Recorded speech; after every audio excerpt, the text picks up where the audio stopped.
Throughout history, when a political leader gets taken out, things get shaky. It's not just the country where it happened, the whole world can feel the impact. Like when Archduke Franz Ferdinand got whacked in 1914, that whole mess kicked off World War I. These events, they can really shake up who's in charge. Governments start scrambling, everyone wants a piece of the pie, and sometimes the whole thing gets hijacked by some real shady characters. Right after it goes down, it's pure chaos. Nobody knows what's up, people are freaking out, and you got everything from folks crying their eyes out to riots in the streets. But if we look back at how things went down before, we can get a clue about what might happen next. By studying history, we can maybe avoid some of the worst stuff that comes with these tragedies.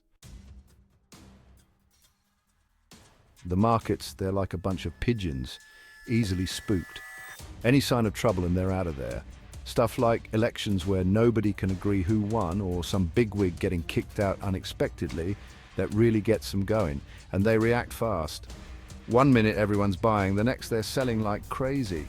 Nowadays, with the internet and all, it spreads like wildfire.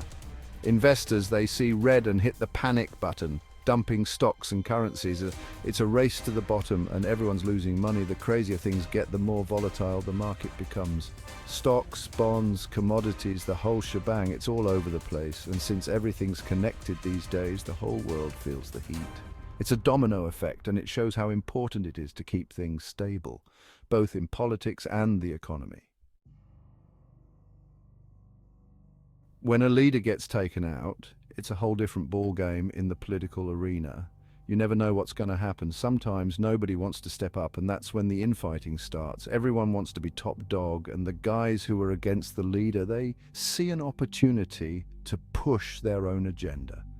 All this uncertainty makes people lose faith in the government. It's bad news all around.